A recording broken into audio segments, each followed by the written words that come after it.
Courtside at EA Diddle Arena after a 63-60 victory from the Lady Toppers over the Lady Raiders of MTSU. Josh Holland here with Dominique Yates, and it was a game, we always talk about a game of runs, but it was blow for blow. MTSU starts off fast, WKU responds, and then in the last 4 or 5 minutes, it is just punch for punch. That's right, Josh. You know you're going to get something like this from a game like this. We love to talk about rivalries, whether it's Duke, North Carolina, Louisville, Kentucky, but in little old Bowling Green, Kentucky, we have WKU and MTSU. Before the game, even at Conference USA Media Day, head coach Rick Insel said, "I respect what WKU has done.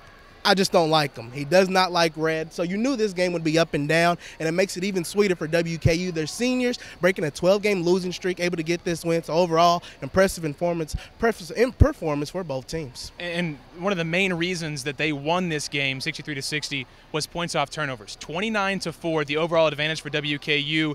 And when it seems like when this team gets out in transition, largely with Alexis Govan and Micah Jones running that, it's a different club. Absolutely. And when you look at those two teams, and not only that, Kendall Noble can really be the X factor because she usually leads the break, leads things with the point guard because of the press that they like to do. So overall, the defense can really get after you. And like we talk about the game of runs, you know WKU is going to have their run. You just don't know when. And they were able to take advantage of MTSU having some foul trouble from their backup point guard. Their starting point guard was injured. So overall, you knew this would happen. So impressive win for WKU.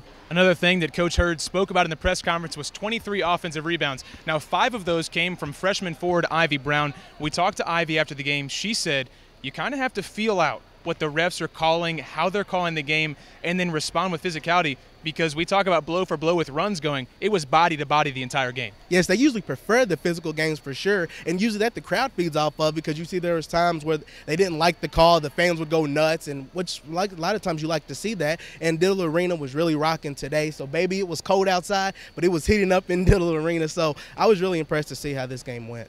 The 3,000 plus fans that came out helped Diddle Arena to be rocking, as you said, and it takes a crowd, it takes a great game to create the atmosphere in basketball, but it seemed like this might be a game that gets more fans out to Bowling Green, that gets more fans interested in women hoops, because that was about as entertaining as any men's game that I've seen this season. That's right, and Coach Insel did say, I don't like WKU, but it was nice to see fans actually show up for this game, which is something you don't always see. Usually you would think they would like an empty arena, but he said he loved to see that. And so people are going to take notice of this. They will look at it. You'll see it on ESPN. You'll see how this big rivalry game actually, people got their money's worth. So I like to see it.